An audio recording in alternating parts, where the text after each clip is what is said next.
Hello and welcome to episode 44 of the Rogue Monkey podcast. My name is Kevin Pickard. We're here to share stories that inspire you to challenge the status quo, challenge yourself, and hopefully take positive action in your own lives. Stay up to date on all our social pages as we will be rolling out more content in the coming months. Just search for the Rogue Monkey across Twitter, Instagram, Facebook and LinkedIn. So, on to today, and I'm happy to share our interview with Richard Cheetham MBE. He's a senior fellow in sports coaching, but there's a lot more to Richard than meets the eye. Now, I've listened back to this interview a few times, and because the entire discussion is packed from start to finish with useful takeaways, I was really struggling for a summary to introduce today's show. So, in true Rogue Monkey style, if in doubt, ask. So I gave Richard a call and he actually gave me the most articulate summary of his philosophy, and it is the perfect introduction for today's episode. Step away from the well-trodden path of thinking and to go off the beaten track to see new inspiration from new sights and sounds which shape and colour new ideas. Episode 44 of the Rogue Monkey podcast, Richard Cheetham MBE, creatively taking people on a journey through sport, education and life. Hello Richard, welcome to the show. How are you doing? Yeah, good, thanks Kevin. Good to catch up with you again. Yeah, it's strange times, but we're getting used to this now, I think. Yeah, well, it's only temporary. It's for now. Those are the words. It's for now. Just for now. For sure. One of my favourite little phrases to put on the end of people's sentences at the moment is yet. I can't do that, or I can't do this, and I just say yet. You will get there. Yeah. Awesome. I suppose the good thing is you see that little things, the evenings are getting lighter. Yeah. Oh, fantastic. You know, even like about 4:30, 5 o'clock yesterday, and you were like, oh, there's still a little bit of light out there. It's coming, but just need it to warm up a bit. Mm. Awesome. All right. Well, if you can just, obviously, thanks for sharing some time with us today. I've given the listeners a brief introduction already, but if you can just share a little bit of your headline journey and an introduction to who you are. Yeah, so I'm a senior fellow in sports coaching at the University of Winchester. I've been here since 2005 when I came back from teaching and coaching in New Zealand. And I also do quite a lot of work with different governing bodies of sport, be it conference presentations, workshops, seminars, as you know, or actually delivering on programs which are for the RFU and for World Cycling, and done quite a lot of work with coaches across a number of different sports. So and obviously you mentioned New Zealand already, but kind of what led into that? Where did it all start? How did you end up in the sports world and the coaching kind of space? Well, I think it's that gap that we want to fill when we stop. We get to the point where we realise that it's the end of our playing career, if you like. So I wasn't a very good rugby player, but more of a cyclist, which I knew I could carry on. And I just did a sports science postgraduate masters, and I thought that was the avenue I went down. But it wasn't until I went to New Zealand and actually started coaching one of the teams in the area I worked in that I felt that coaching was really an area I wanted to follow. It seemed to give me a lot more riches. It was something that seemed to be a bit more of a fit, really. You know, I think once I stopped playing, I reflected on my coached experience, and it kept me connected. It's a good way to move into, certainly in that case, a new country and a new area. And that really was where I had wanted to carry on. So were there any particular experiences, whether it was earlier in your athletic career and then obviously post sporting endeavors, if you like, but was there any moments particularly that kind of you felt shaped kind of where you've ended up now, or were particular like turning points for you? I think one of the conversations I had actually with somebody at work was actually around people who had such influence on you. And I remember them saying to me, who was it influenced you when you were a student? And it was my geology teacher doing my A-levels, and she said, well, why don't you ring him up? I said, yeah, that was 1985. So we'll find out. He might still be alive. And actually, I rang him up because he was really significant at the time I was going through my A-levels.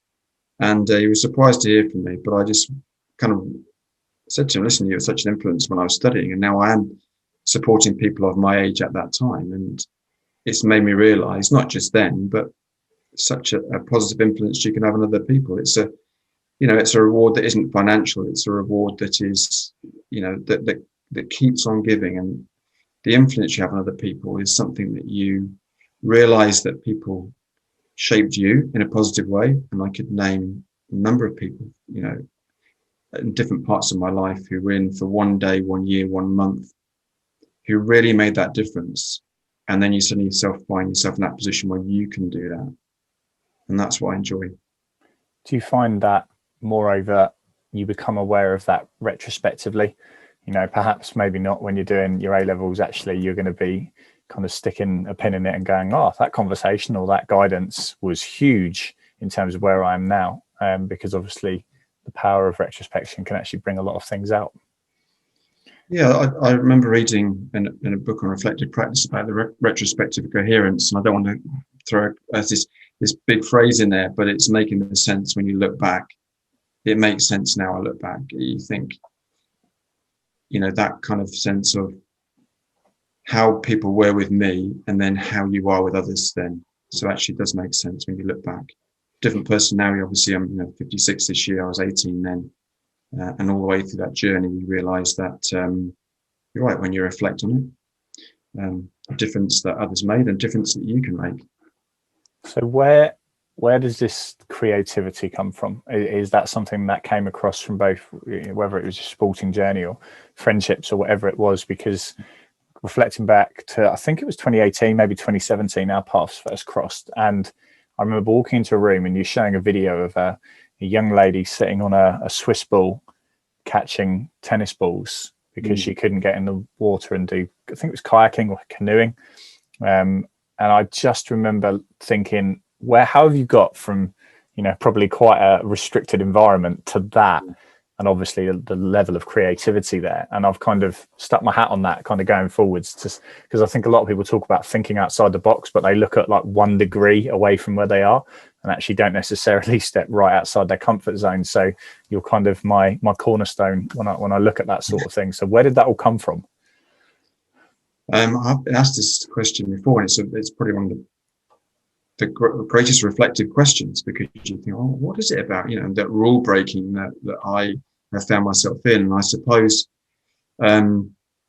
it's from a number of avenues. One is that coached experience, thinking, this is great, I really enjoy this, this is amazing, and the one thinking, wow, I remember one of my first coached experiences when I joined the rugby club I was at, and I've been for a long time. I just got lost in the kind of tedium of it, and I just thought I could, this isn't nourishing me, this isn't exciting me.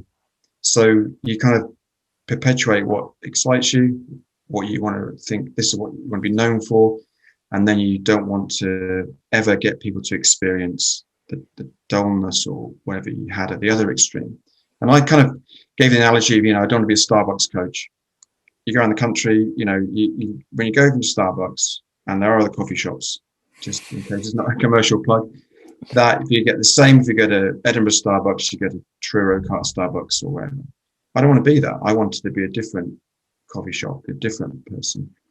Not because I just thought there was such rewards by trying new things. And the story behind Hope Gordon, which is a fantastic story, is that Doug McDonald, when he invited me up to work with his coach, just said, I didn't have I had a carry-on bag, and in that carry-on bag, I had some tennis balls, because I knew that I just had to kind of have not a prop, but something.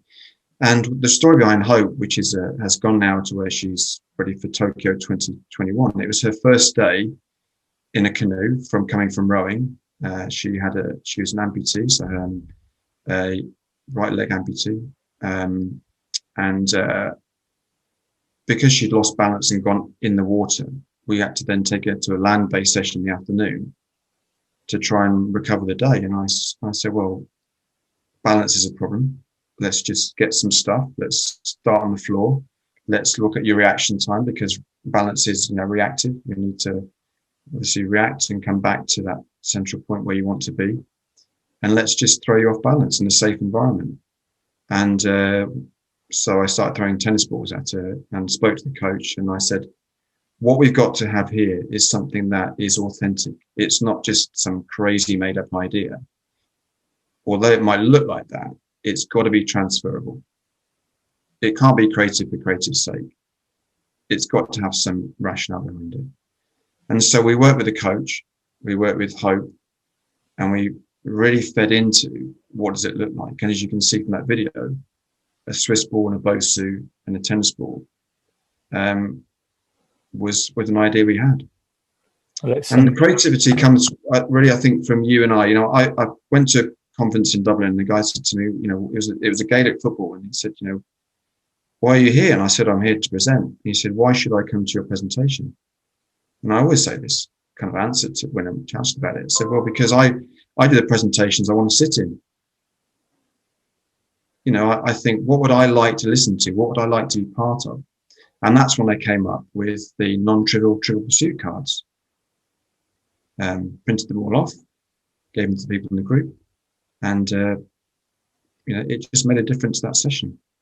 I think it sticks with people, and you know, obviously our professional relationship has come down from an experience that I had in the way you approached a problem in the sports space. And I think it's kind of, I guess from my end, I look at it that people can get a bit lost in gimmicks, if you like. And I think there's obviously a huge difference between perhaps the participation level of sport and the performance. You know, we are talking about professional high level athletes here, and you know, you can't spend 3/4 of your week running around the playground just because it's fun. But actually there is a way of moving away from perhaps traditional approaches to things that creates an enjoyable experience, not just for the athlete, I think for the coach as well, because ultimately if the coach is hugely engaged, and I'd extend that to academics, you know, if you've got a lecturer or a teacher standing at the front of a room that's enjoying what they're doing and they're passionate about it and they're engaging, funnily enough, everyone else in the room is probably going to have a better experience than somebody walking to the front and just not, you know, feeling like they're going through the motions, kind of like what you talked about with the Starbucks example. Yeah, and I think you mentioned a word there which I've been very mindful of, and that's when you know, I'm not sure if people said it, but the word gimmicky. Listen, I use things that put a message across. They're not gimmicks. I don't walk into a room with a box of magic tricks and think we're just going to play these games. There's a deeply held rationale behind it that has come from trial and error, from opening myself up and say, listen, I'm going to try this idea. What do you think? You know, let me know. And building those ideas together so you get an authentic experience. And authentic means that the idea that I've got is transferable and it's got use. So if we're going to throw tennis balls at your head, there's got to be a pretty good rationale behind it, which there is. If we're going to use, you know, Rubik's Cubes, which is a really interesting learning tool, very, very interesting in terms of give it to a group of people, just watch what happens. There's engagement for you and not engagement. It gives you so many messages. And again, striking that balance between what I talk about academic work. And I think this is really where I've been frustrated, and I know you've been frustrated, many others are, is that this problem that there is I found myself being a translator. I get the academic work, but I'm a coach. Where's the translation between what you've written and my being able to understand it and apply it to my coaching practice? And I think that's where there is a great responsibility on academics to listen, put this in the language that coaches can use. So if I've taken your information and used, you know, Trivial Pursuit cards to get the same message across, then that's my role. It's not a gimmick. It's bringing what you found that underpins my idea for coaches then to use. So obviously being in the academic world and knowing what you know from the coaching world, I would imagine your way that you interact with students on your various courses is perhaps not non-traditional in the sense of completely different out there, but actually there's probably just some different aspects to it that you're probably a bit more mindful of, having had those experiences in sport. Yeah, exactly. What's my coach's experience? And you mentioned about being memorable. You know, we're drawn to memorable experience. If we recall memorable experiences, if you ask people about recall a coach, tell me something that you learned at school or learned at university. And, you know, very often if you just were to put a glass screen between you and them, turn the volume down, what would their expression on their face look like? And their face would light up, hopefully, and recall the time I took them to the indoor trampoline centre near Chandler's Ford. I turned up there with Russell Earnshaw. He came along, and I took 28 students in there. I said, just go for it. We've done fundamentals. We've done a bit of play. I'm going to step back, and I want to watch you now. And I watched them.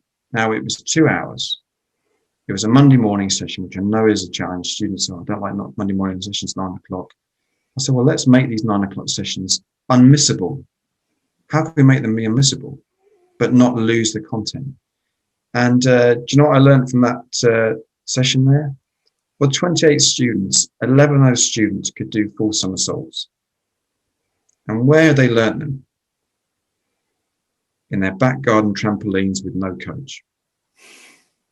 Now, we used that gem, that one thing from that lesson, and then we took it apart and we kind of deconstructed, if you like. What does that tell you about coaching practice? What does that tell you about working with people? They've got to have that innate drive to do something that's really meaningful to them. And they may fall and hopefully not hurt themselves. But what makes them come back up again is because they're desperate. They want to do that somersault. And they can learn by doing. And what will that teach you as a coach? Okay, well, you've seen the video of me with kids at the BMX track on Wednesday. It was absolutely pouring rain and a howling gale. And she drove that journey, not me. Because you're going to tap into that drive that person's got, that innate drive to want to go and do it, whatever the weather. Okay, and can you reflect that in your coaching experiences? I think as well, it's across the pathway, but some of the things that I've seen, certainly over the last 12 months when we talked about before, with catching up on Netflix documentaries and all those sorts of things, and you listen to, let's say, an interview of Michael Jordan or someone like that, and him going, yeah, I finished school, college, whatever it was, and I'd be home and I'd be in the back garden until it was time for dinner on my own or with my brother, practicing, not because I've been told to, but because I want to. And I think when you follow people's journeys, whether it's from the coaching perspective or from the athlete's perspective or a student perspective, that passion, whatever it is, that often stems from one of those experiences where actually they did something, we gave them the permission, the opportunity to do it. And I kind of found it, I think, again, probably a couple of years ago, well, it would have been at least 2 years ago at one of the UK coaching conferences. And you said something about, effectively coaches just getting out of their own way.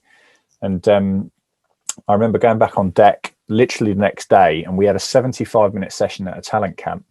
And I remember saying, I want you to plan for 60 minutes. And all the coaches were like, yeah, but we've got 75 minutes. Said, just plan for 60 minutes. And then at 60 minutes, I stood up and was like, right, everyone, hope you've had a great time. You've obviously got some key points that your coaches have been working on, whether it's streamlining or whatever skills they've been working on. I said, you've got 15 minutes to now work with each other to help improve that. Off you go.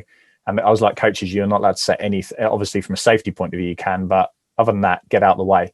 It was incredible. Watching the kids, the language they were using, how they were talking to each other. They got out of the pool like that you'd just given them like a load of candy floss.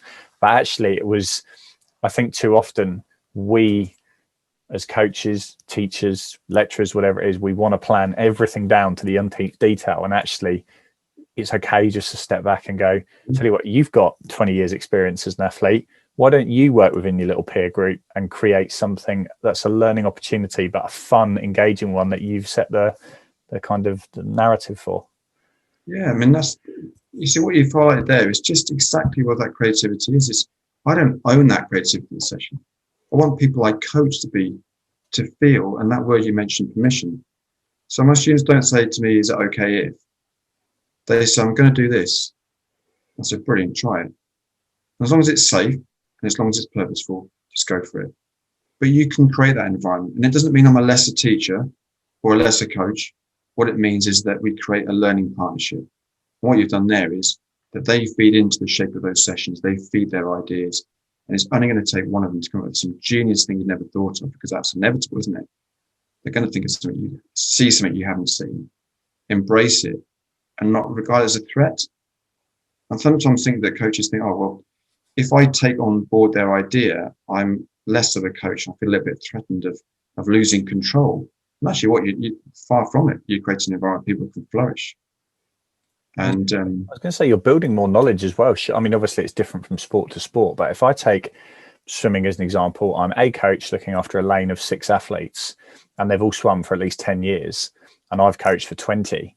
Actually, by standing back on something specific but basic that maybe they're not quite cracking, and listening to suddenly 60 years worth of ideas, insights, and different perspectives, because I think you can get into this kind of echo chamber perspective where we all go over here on a course and we all agree that's the way to do it, and we only ever coach in that way because we all agree because we're in the same circle. Whereas actually a kid will go, well, actually, when I was 11, my gymnastics coach said this about body position, and I found that was really useful for me. Oh, Christ, brilliant. Thank you very much. And it isn't an ego thing, but I think it's just not a cultural norm where people are actually comfortable doing that and stepping back. Yeah, right. It is about creating a cultural norm in your environment where it's okay. The consequences of somebody coming forward with an idea and feeling that you're going to listen to it, try it, and give them that right feedback, mean they'll come back again.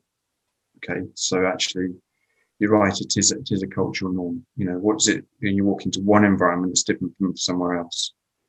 And they'll come up with some great stuff. I did a webinar with Great Britain Wheelchair Rugby last week, and we did this reflective question. This guy, one of the coaches, came up with a question that said, what do you need? Now, I left it open that they could ask any question of the person they were coaching after this particular session. What reflective questions? And he just said, what is it? What do you need? And I thought, great question. Okay. I would have asked other questions, but that doesn't mean that question is wrong. It's a great one. What do you need? Now, that can be allowing them to give you ideas of what to say or questioning, as well as ideas of what to do. And you can perpetuate that. And I said, this is the John Wooden piece I got from his book last year. It is learning as a partnership. And as long as you think that and maintain that, it takes you from being fearful of you're the only one who drives it, you're the only one who shapes it, but actually, look, come along with me. Let's shape this together. What would it look like? And that's the question I ask students and coaches. How do you want to learn today? I really like that. And I think, and this isn't a cheesy plug, but we've got another podcast that I've done with a guy called Jack. He's out in Perth at the moment, runs something called a coaching lab.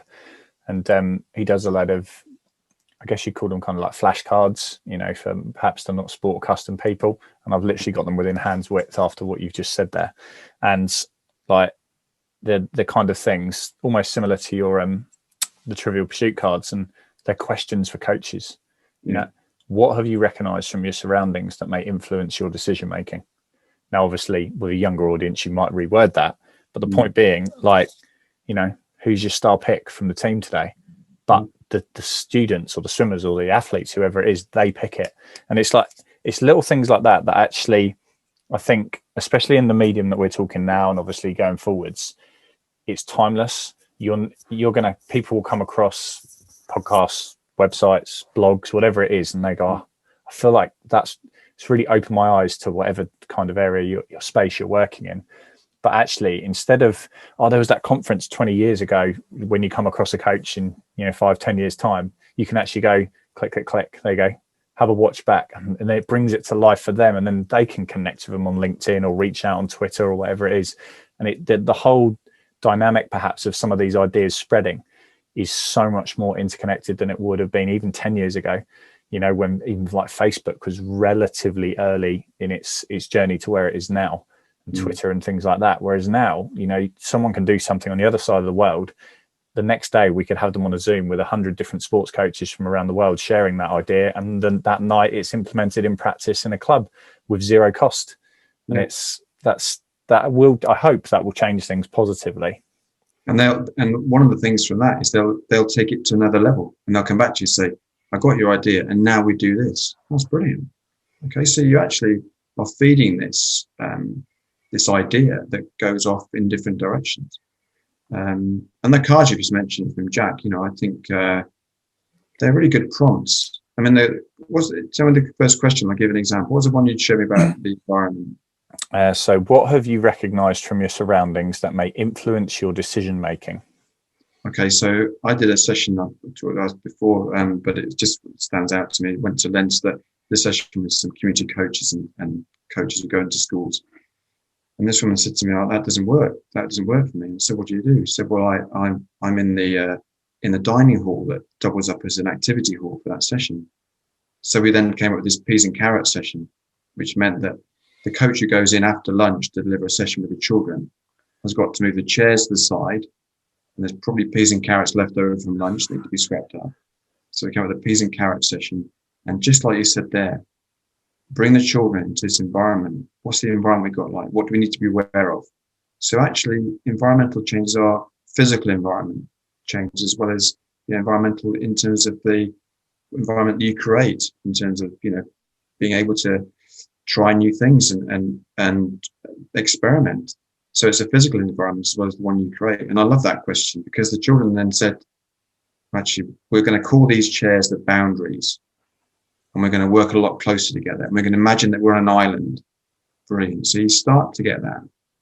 And that is a kind of answer to that question.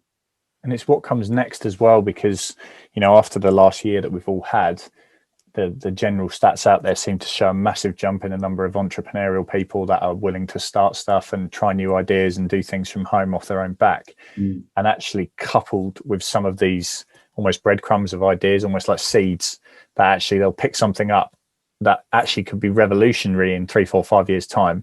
But because of perhaps a lot of the skills they've had to acquire in terms of digital content production, networking, whatever it is, actually they've then got the ability to turn that into something that's going to impact on hundreds, if not thousands, people around the world. And that's a really exciting thing, to kind of couple some of these great concepts and actually kind of go, right, how can we take them a step further that's going to expand and change the whole landscape of coaching, because it's going to look very different to what it did 20 years ago. Level 1, level 2, senior coach, 1 conference a year, that was it. Whereas now, I can't imagine going through a week where I'm not reading a book, listening to a podcast, or whatever it is. And that for me is the norm. Now, what's that going to look like in 5, 10 years time, when the current crop of new coaches, that's all they've ever known? That's right. I mean, and actually, what you're absolutely right. We're going to be different coming out of this. And I don't mean different necessarily significantly in some ways, but I think we've learned to have to adapt, be creative. I talk about engagement. What does engagement mean? What does it feel like? Ask a question of what when you have a philosophy. One of the questions you said in the email you sent to me is about philosophy. And I said, well, when you say to somebody about your philosophy is trust, what does trust mean? Don't just put the word. Describe trust to me. And you know what they come back with? It's safety. So I feel safe. So that trust. Now, when you talk about engagement, and I'm an engaging coach, what does engagement feel like? Well, I thought, what would I describe that? I'll describe this. There's nothing else I'd be rather doing right now other than what I'm doing at this minute. And that's when you've got somebody engaged. So watch my daughter play Fortnite, watch the Marvel Avengers game, and I watch her on the BMX track. There's nowhere else that she'd rather be. Now, my challenge for me as a coach is to make those engaging sessions that she would feel that. And that's what we're challenged with now, isn't it? Is that lockdown has showed us that people have adapted to very, very engaging online games, probably, for example. Now we've got to think that when we coach, we've got to really put engagement, and with engagement comes creativity, new ideas. And I think that is an exciting challenge. It's going to be a lot of mess, a lot of mistakes. We spent an hour and a half at the end of last term on the tennis courts making the game up, and it took an hour and a half to come up with handball tennis. Okay. People may have played it before, but actually that was an hour and a half well spent to a game that we designed together. So they wanted to keep on playing even when the session finished. There you go, engaged. See, that's fascinating. And I think you talk about potentially like a changing landscape and things looking different. I shared something on Twitter a little while ago. I think it was an interview with the world's most successful esports gamer. And he talked about how he effectively created his career. I think he was in his 20s, clearing like whatever it is, 5 million a year or something ridiculous. But actually he was like, I'm training in, you know, and it not in inverted commas, I'm training, I'm investing in my craft 12 hours plus a day. I've been doing it for 10 years. And then you're suddenly like, well, that's the 10,000 hour rule taken care of. And actually there was some fascinating stuff that I'm just not a huge gamer. So I've not necessarily been skeptical. It's just not a world that I'm that familiar with. And then you're kind of like, well, these guys are touring around the world. There's fans that follow them. You know, there's kids getting involved in it. There's pathways for development. There's now professional leagues that pay multi-million-pound prizes. What's the difference between that and a traditional sport over here? Whereas actually, I think we're at that kind of cross-generational point where there's a crop, maybe 25 and under, that go, of course there is. And then there's another crop, without being too cynical, that probably a little bit older going, oh, esports is just a waste of time. And actually there's probably a group in the middle that are trying to get their heads around it all. But can you imagine like how much that's going to change things, where you can pick up a sport that you, for example, canoeing or kayaking, you could put on a pair of VR goggles in a few years' time at home and go canoeing down a white raft. I'm really struggling with that one. Let's try again. There we go. You could go down one of those courses and not leave your house and get the actual experience of it. And you talk there, and I really like that phrase about, I would not want to be anywhere else. And I think that's, let's remove sport from, let's just talk about experiences in life. Anything you have that you can say, I wouldn't want to be anywhere else. Well, that's something worth doing, whatever it is. And I'll have to send it to you, but I listened to a really interesting interview with Johnny Wilkinson on the High Performance podcast, and he was talking about everyone asking him about the World Cup. And I think in an hour and a bit discussion, they mentioned it for about 30 seconds. And he's like, if I pin myself on that, he said, for the rest of my life, I'm looking back up the mountain. He said, for me, I'm as engaged in doing the washing up as I was in winning the World Cup. And if my daughter's doing something, I'm as engaged with that as I was with winning the world. And it was very much about living in the moment and just enjoying experiences. And it was a complete frame shift from somebody who's quite immersed in performance sport to go, wow, you know, even listen to somebody like that saying those sorts of things, it's quite profound. And I think we're shifting the dialogue a little bit more that way. Yeah. And his, you mentioned a really important issue there. We've got almost the three domains where people are alienated from online e-learning. You know, I don't want to do any online cycling. Thank you very much. I'd much rather be out there getting wet and cold and muddy. But that's fine. And there's people in the middle who do a bit of both, and there's the ones who are immersed into that. And we've got a generation coming through now where, go back to the 1970s, where I remember watching ITV for the first time. Okay, so that's how old I am, and having 3 channels. Well, if you think about the sporting landscape now that you're trying to get people engaged in, their choice now is more than ever. And that's even more of a challenge to make sure that you have those creative environments. And just because someone gets e-games doesn't mean they don't want to do something practical, physical with people present. Because I think what we've found is that the challenge of where we are now is that everything seems to be online. The screen time is probably so great that we're looking to go back. We like to be with people ultimately. You know, so it's not replacing sport, it's in addition to. But what can we learn from that? Okay, and we can learn that when you look at someone when they're e-gaming, what's that immersion like? Lots of changes of activity, challenges, levels, you know, and we need to think about that in how we coach as well. So it is a challenge to us, and I think that if we want to be that creative coach, we've got to think about that word engagement, because the other options, you know, that menu of choices they've got is so great when they come back to us for the first time, particularly you guys, you know, because you really have had no opportunity to replace what you've got, have you? You know, I mean, cycling, we can still cycle, but certainly swimming, that's been really inhibited. What's that environment going to come back to? And I know the great thing we've got, and all coaches need to be aware of this, is that when they do come back to us, that wonderful social space that we create that has been missing. And also the emphasis placed on that. I don't think I'll ever complain about a lunch queue at a conference again. And I'm not that I ever did, but I'm just picking up on the fact that actually there's probably some very mild frustrations that we had in day-to-day life that were actually I would give anything right now to be with a group of coaches in a dining hall having a conversation whilst we're waiting for our lunch. Now, for me, that I wouldn't say that's a huge change, because I loved immersing myself in those experiences pre any of this. But I think as a general nation, and even come outside the world of sport, we are going to be massively more appreciative of the social space, whatever sector you're in. Looking forward to going back to the office one day a week so I can actually see some human beings in 3D. And it is really curious, because I think that will permeate into sport really, really well. Kids will appreciate doing sport, and I'm already hearing, or not hearing, seeing occasionally on some of these, Twitter pages, lockdown finishes here, the rankings and league tables start the next day, and all of that sort of stuff, kind of a bit tongue in cheek. But actually, kids will be happy, and I'll be happy, and I'm sure many others out there will be happy just to be back doing social stuff that we actually love doing. Yeah. I mean, that first time that you can go down to pub with your friends, or you talk about whatever you want to talk about, the fact you'll be with each other. We are social beings in general, whether you do team sports, individual sports, you still like being with other people. And, we can harness that, and celebrate it. We can learn from computer games and screen time. It's what we take away from that we can put in there.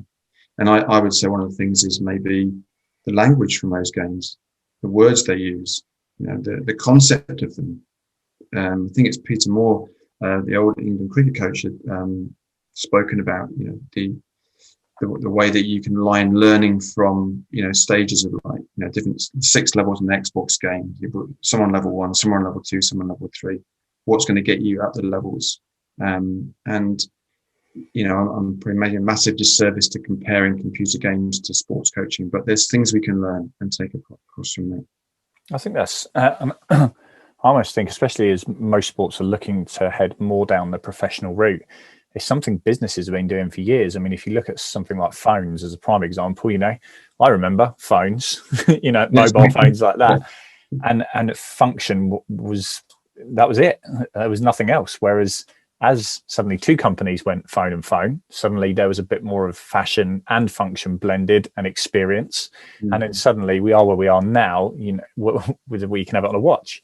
But I think it is a business principle of actually competition in the, let's say, the coaching world for how do we move forwards, how do we evolve, is almost a good thing, because it's going to force people to raise their game. Because if you don't, people are going to go over here, because like you said, they've got more choices than they've ever had. Yeah, and that's the challenge, isn't it? Don't like this. I'm not sure. It's not the only option I've got. What my friends doing, what are they telling me about their experiences? When I look across the pitch or in the other lanes of the swimming pool, what are they doing? I'd like to be that. I'd like to be doing that. I want people to look across the sessions that I'm running and wish they're in it. And that's not being arrogant. I don't mean that. But I hope it didn't come across like that. That 9 o'clock Monday morning session for me really made me embrace the challenge of what does engagement look like, to take away the complacency of thinking the doors are going to open, the students are going to walk in and sit there with a voracious appetite to learn. I've got to create that appetite for learning.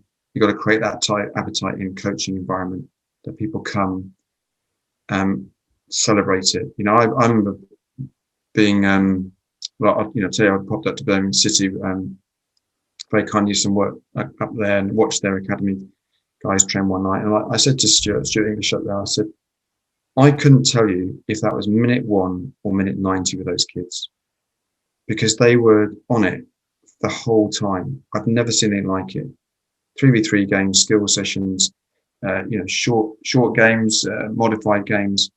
And, I don't have a bias behind saying Birmingham City. It was just what I noticed. And I thought, wow, my reflection on that is, can we carry that through to our coaching? There wasn't any fatigue. They still wanted to go at the end as they did at the beginning, and they were trying things. So regarded as a challenge, because the rewards, not financial, the rewards are what people say of you, which goes right back to the beginning. When you talk about the retrospective coherence, what do people reflect upon? It makes sense now. And, when I talk to many students I've taught, they'll often remember the experience of learning rather than the content. What did it feel like? Well, I think kind of pulling all this together, then I'd be really curious, because we bounced around a whole range of areas there, and I know when we talk usually for hours. But how do you distill, just from your own perspective, all of that experience, all of those great ideas and observations and everything else you've come across into a few cornerstones or parts of your philosophy, or whatever they are, like where you are right now, based on all your experience, what forms your approach to doing your job, your coaching, your teaching? Well, I think there's some themes really there. I think you need to be very much around like-minded people. Talk about a good marriage, marry well. In other words, you've got an idea. I chat to you about it, Kevin. I'd say, what do you think about this? And you wouldn't say, don't try it. You'd say, I can see, that's brilliant. Let's give it a go. Or tell you, why don't you add this? So who do you strain yourself with? What is it you're trying to achieve? What's the end goal? It's the John Grisham, what's the last chapter of the book? What is the reason behind this, and where do you want to go with it? Bring the people you're teaching into it as well. Don't be frightened if it goes wrong, because you're going to, any new idea is going to have to be rolled out for the first time. And an honest reflection on where it went will allow you to grow. So don't be, I think the fear of making mistakes makes people paralyzed, but it doesn't paralyze me. It makes me think, okay, I'm not going to give up on that. Now, I'll give you an example about the marriage world. So I've written this children's story about creativity. I sent it to two illustrators. And one came back and said, well, very conservative, which I understood. This other person came back to me and said, brilliant, when can we start? And that happened this week.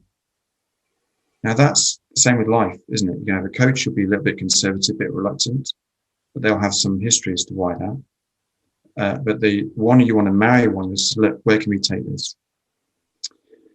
I think about the differentiation of what will people say of the sessions they did? Would you like to be in the sessions you create? And always be able to say to anybody on the sidelines who's watching some crazy idea with, we've done yoga so far, what we do yoga, we've done Lego, standard balloons, trampoline center, drawing butterflies. Every single one that we did had a rationale behind it. So read, talk to people. The interesting thing about creativity is that ideas come from the least expected places. And I'll give you one final example, if you like. A long time ago, I did some pre-season training at rugby club, and the first year I did it, when I did the end of season reflection, they said, oh, you didn't push us hard enough. I thought, well, that moment's gone. I can't have that pre-season again. So for the next year's pre-season, I've been shopping in Waitrose, and there are other supermarkets. And as you leave, you get a token. I don't know if you know, you get a token, you get 4 charities to put it in. And there's always that dilemma, isn't there? An animal-related charity, and all the different things. Which one to put it in? So I then went out and thought, okay, what I'll do at the end of every session that I run with the players, every session, I put 5 little plastic buckets, got a load of tiddlywinks, put them in a bucket, and I numbered these 5 to 10. And I would say, when you finish the session today, I'm going to walk over there so you can't see me, and I want you to put a token in the number that relates to how hard you found the session. Okay, so like an RPE, rate of perceived exertion, how hard was it? And so they put the tokens in there, and I put it on a graph, and every week I looked at the graph, and it gave me some feedback straight away to tweak it, to make it harder, not as hard. And it was just a random idea. I tried it, and then we were able to design sessions each week that used the information that had happened the previous week. Hopefully they're not all coercing together in the car park going, this week say it was a 9, say it was a 9, just so next week's a bit easier. Oh, that's brilliant. Yeah, the interesting thing was they were remarkably honest. They were remarkable. There was no peer pressure. They generally put it in. And the ones who would say to me, look, I haven't done anything, I found it a bit hard. We had that dialogue, but it was to try something, the concept of trying something. And also the thing is that the people you coach really appreciate the fact you are trying new things.